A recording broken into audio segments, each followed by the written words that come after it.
Gold, trusted gold buyers. మీరు తాకట్టు పెట్టిన బంగారాన్ని విడిపించి ఈ రోజు ఉన్న మార్కెట్ ధరకు కొనబడను.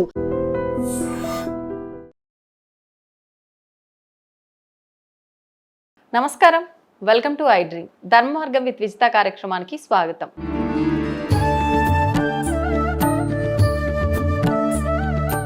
నమస్కారం అండి. మహాదేవ. సాధారణంగా వివాహం జరిగిన తర్వాత అప్పగింతల కార్యక్రమంలో ఖచ్చితంగా ఆ అమ్మాయి తరఫున ప్రతి ఒక్కరు ఎంత కఠినంగా ఉన్నోళ్ళైనా సరే ఖచ్చితంగా ఏడవాల్సిందే అమ్మాయిని పంపిస్తున్నందుకు. అంటే వాళ్ళు ఏడవటంలో అర్థం ఉంది. అమ్మాయి ఏడవటమైనా నా వాళ్ళందరినీ వదిలిపెట్టి వెళ్తున్నా అనే ఒక బాధ ఉంటుంది. వీళ్ళైనా అల్లారు ముద్దుగా పెంచుకున్న నా కూతుర్ని ఇంకో కుటుంబంలో పంపిస్తున్నా నేను ఇంకా అనే బాధ వీళ్ళలో ఉంటుంది. కానీ ఇంకా లైఫ్ లాంగ్ తన జీవితం అక్కడే తను బాగుండాలని హ్యాపీగా పంపిస్తే పోయింది ఏముంది, ఇలా ఏడుస్తూ పంపించడం ఎంతవరకు కరెక్టు అని అంటే ఏం చెప్తారు? అంటే ఇది చాలా సున్నితమైనటువంటి ప్రశ్న. ఎందువలన అంటే సహజంగా మనకి వివాహ క్రతువు అంతా మనం చూస్తే కన్యాదానం ఇచ్చేటప్పుడు కొంతమందికి కళ్ళు చెమరుస్తాయి. కారణం ఏంటంటే అమ్మాయి చేతిని తీసుకొని వెళ్ళి ఇంకొకళ్ళ చేతుల్లో పెడుతున్నాము అన్నప్పుడు ఇక ఈ బాధ్యతని పూర్తిగా నీది అని చెప్తాం. ఇంటి పేరుని మారుస్తాం. ఇక నుంచి ఇప్పటిదాకా ఒక ఇంటి పేరుతో ఉన్నటువంటి స్త్రీకి ఇంకొక ఇంటి పేరు ఇచ్చేస్తాం. గోత్రం మారుస్తాం. ఇక నుంచి మీరన్నట్టు మీ జీవితం అక్కడ అనేటటువంటి మాటని చెప్తున్నాం. కానీ ఇప్పుడు ఒక 20 సంవత్సరాలు 30 సంవత్సరాలు అమ్మాయిని మన ఆడపిల్లగా మనం చూసుకొని సర్వస్వతంత్రాలు మనవి, ఏ పని చేస్తున్నా ముందు మా అమ్మాయి ఉండాలి, లేదా ఇంట్లోకి రాగానే శిరీష అని పిలవడం అలవాటు, లేదా లక్ష్మి అని పిలవడం అలవాటు.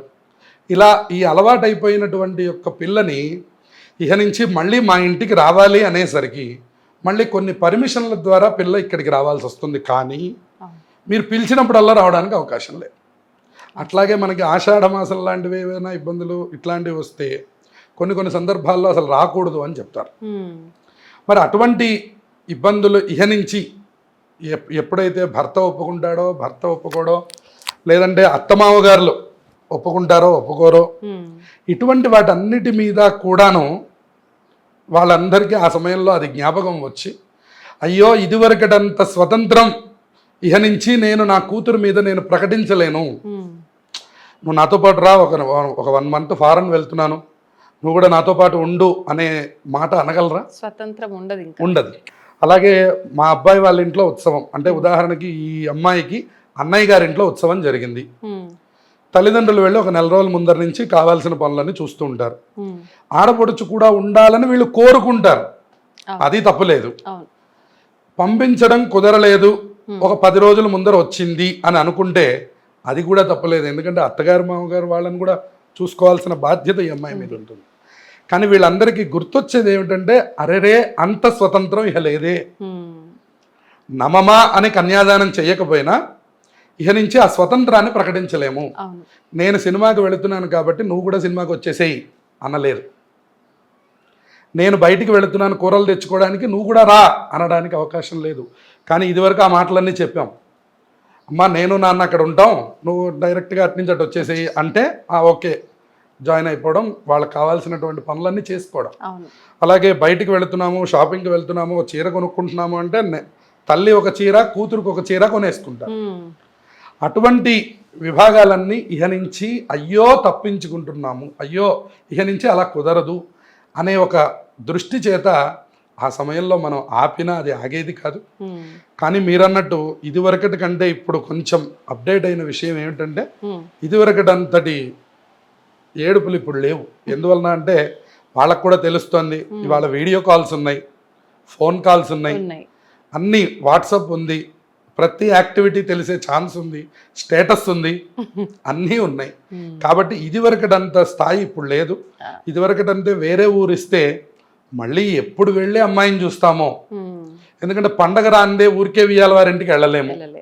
అంటే మళ్ళీ పండగ వరకు అమ్మాయిని చూడడానికి ఆగాలి అన్నా కూడా ఆ తల్లికి ఆ తండ్రికి దుఃఖం పొంగుకొచ్చేస్తుంది. ఫోన్లు కూడా లేవు, ఏ రకమైన అవకాశం లేదు. ఉన్న ఇదివరకు ల్యాండ్ ఫోను, ఈవిడ ఫోన్ చేయాలి, ఆవిడ తోటలో పని చేస్తుంటే ఆవిడ పిలవాలి, ఆవిడ వచ్చేంత వరకు ఈవిడ ఆగాలి, అప్పుడు వచ్చి ఈవిడ తీసుకొని అమ్మ అంటే అమ్మ అనాలి, మళ్ళీ కరెంటు టెలిఫోన్ బిల్లు పెరిగిపోతుందేమో అని మళ్ళీ వెంటనే పెట్టేయాలి.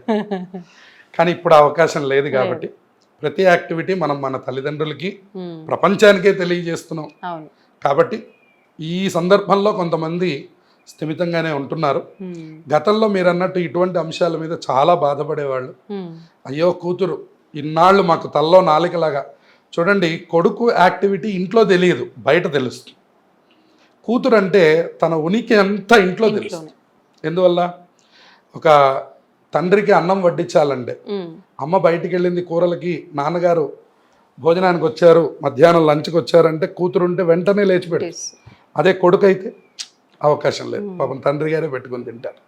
అందుకని ప్రతి విషయంలోనూ కూతురు అనేసరికి తల్లో నాలుక, మనకి ప్రతి విషయంలో ముఖ్య పాత్ర కూతురుది. కాబట్టి అటువంటి కూతురు ఇక నుంచి మనం పిలిస్తే వచ్చే అవకాశం లేదు అనేటటువంటి బాధ ఈ అప్పగింతల సమయంలోనే వస్తుంది. కారణం ఏంటంటే ఆ మాటలన్నీ అక్కడ చెప్తారు.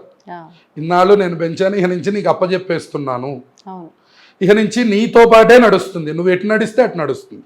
అంతేగా, ఫారెన్ వెళ్తే ఫారెన్ వెళ్ళిపోతుంది, బెంగళూరులో కాపురం పెడితే బెంగళూరు వెళ్ళిపోతుంది. మేమేదో ఇక్కడ విజయవాడలో ఉంటాం, వాళ్ళు ఎక్కడో బెంగళూరులో ఉంటారు. మీరెప్పుడు వస్తారో మేము ఎప్పుడు వస్తామో, ఈ ఉద్యోగాలు ఎటువంటివో, వీటన్నిటి రీత్యా వాళ్ళకు కొంచెం బాధ కలుగుతుంది. కాబట్టి అది ఏడుస్తూ పంపించడం అని కాదు, అసలు మనం రావడమే ఏడుస్తూ వచ్చాం లోకంలోకి. కాబట్టి ఇటువంటి వాటిల్లో ఒక శుభతరుణం ఏమిటంటే వాళ్ళు అంత బాధతో ఉన్నారంటే అంత ప్రేమతో ఉన్నారని వాళ్ళ మధ్య అనుబంధం అంత గొప్పదా. అంటే ఏడవని వాళ్ళు అనుబంధం లేని వాళ్ళని కాదు, వాళ్ళ మనసు అంత దృఢంగా ఉందని. కొంతమంది మనస్సు సున్నితంగా ఉంటుంది, వెంటనే భావోద్వేగం వచ్చేస్తుంది. కాబట్టి ఇటువంటిది కానీ తప్పించి అసలు అమ్మాయి ఎక్కడికి వెళ్ళలేదు, అమ్మాయి ఎప్పుడూ వస్తూనే ఉంది.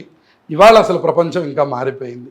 కాబట్టి అన్ని విధాల అప్పగింతలు అనేటటువంటిది ఒక చిన్న యాక్టివిటీనే తప్ప ఏ రకంగానూ బాధకు అవకాశం లేదు. ధన్యవాదాలండి. శుభమస్తు. తవ్వండి, తవ్వుతూనే శివలింగం. సరే దాన్ని అట్లా కప్పేసేయండి, చూపించదండి. Krishna is there. మూర్తి పూజ కాదు, సాక్షాత్ బ్రజేంద్ర నందన భగవాన్ ఉన్నారు మూర్తిలో. ఏమీ ఆశించకుండా ఆరాధించే వాళ్ళు కూడా ఉన్నారా ప్రభుజీ? నిజమైన భక్తి అంటే మనకు తెలియదు కాబట్టి